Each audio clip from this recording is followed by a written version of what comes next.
যে 28 তাৰিখে আমাৰ সদৰখন তঞ্জিম মাদাৰিসে কৰ্মী এখন সৰকাৰি বেসৰকাৰি মাদ্ৰাসা বোৰ্ড আছে বোৰ্ডেৰ সাধাৰণ পৰিষদৰ বৈঠক আছিল আৰু সেই বৈঠকত আমি কেইবাটাও প্ৰস্তাৱ গ্ৰহণ কৰিছিলোঁ তাৰে দুটা প্ৰস্তাৱ আছিল অলপ গুৰুত্বপূৰ্ণ যিকেইটা সম্পৰ্কে অসমৰ ৰাইজে জনাটো আমি উচিত বা ভাল বুলি ভাবোঁ তাৰে প্ৰথম প্ৰস্তাৱটো হ'ল তঞ্জিম বোৰ্ডৰ অন্তৰ্ভুক্ত সকলো মাদ্ৰাসাতে আগতে আমি সাধাৰণ শিক্ষা বা জাগতিক শিক্ষাৰ ছাবজেক্ট ক্লাছ 8লৈকে ৰাখিছিলোঁ যোৱা এবছৰৰ পৰা আমি সেইটো আগবঢ়াই উন্নত কৰি ক্লাছ 10লৈকে লৈ যাবলৈ চেষ্টা আৰম্ভ কৰিছোঁ সেইটো এটা প্ৰস্তাৱ আছিল যে বোৰ্ডৰ ফালৰ পৰা ইতিমধ্যে তাক পাঠ্যক্ৰম প্ৰস্তুত কৰি মাদ্ৰাসাবোৰক দিয়া হৈছে আৰু সেই পাঠ্যক্ৰম মতে মাদ্ৰাসাবোৰে মাদ্ৰাসা শিক্ষাৰ লেখীয়াকৈ গুৰুত্ব সহকাৰে জাগতিক শিক্ষাৰ বিষয়বোৰ ছাবজেক্টবোৰ ভালকৈ ল'ৰা ছোৱালী পঢ়াব লাগে এইটো এটা বিষয় আছে লগতে আমি কেইবাখনো মাদ্ৰাসাৰ পৰা প্ৰায় 60জন ছাত্ৰই যোৱা এক বছৰত NISৰ মাধ্যমত ক্লাছ 10 পাছ কৰিছিল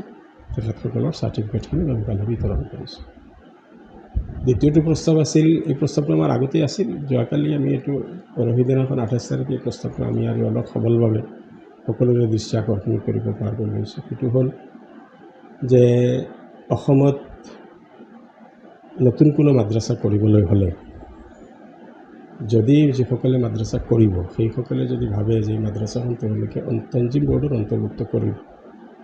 তেতিয়াহ'লে তাৰ কাৰণে আমি এটা চৰ্ত ৰাখিছোঁ যে আপোনালোকে মাদ্ৰাসাখন প্ৰতিষ্ঠা কৰাৰ আগতেই আমাৰ পৰা অনুমতি ল'ব লাগিব আৰু অনুমতিটো এই কাৰণে ল'ব লাগিব যে কোনোবাই মাদ্ৰাসা প্ৰতিষ্ঠা কৰিম বুলি আবেদন কৰিলে আমি আমাৰ কাৰ্যালয়ৰ ফালৰ পৰা বোৰ্ডৰ ফালৰ পৰা সেই জাগাখিনি জৰীপ কৰিম সাৰ্ভে কৰিম আৰু এটা বিবেচনা কৰিম যে তাত এখন মাদ্ৰাসাৰ সঁচাকৈ প্ৰয়োজন আছে নে নাই যদি আছে সেই মাদ্ৰাসাখন প্ৰতিষ্ঠা কৰাৰ কাৰণে অনুমতি দিম আৰু কেৱল অনুমতি নহয় আমি তেওঁলোকক সহায় সহযোগিতা কৰিম স্থানীয় ৰাইজে যাতে সহযোগিতা কৰে দান বৰঙণি দিয়ে এই ক্ষেত্ৰত আমি তেওঁলোকক কৰিম তাৰ মানে এতিয়া য'তে মতে মাদ্ৰাসা খুলিব নোৱাৰিব তাৰ মানে এইটো যে মাদ্ৰাসা য'ত প্ৰয়োজন নাই তাত হ'ব নালাগে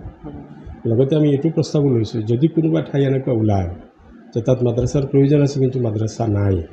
তাত আমি যাম গৈ আকৌ মাদ্ৰাসা কৰিম ইতিমধ্যে আমি দুখন মাদ্ৰাসা এখন ধুবুৰীত এখন বঙাইগাঁও জিলাত আমাৰ নিজা উদ্যোগত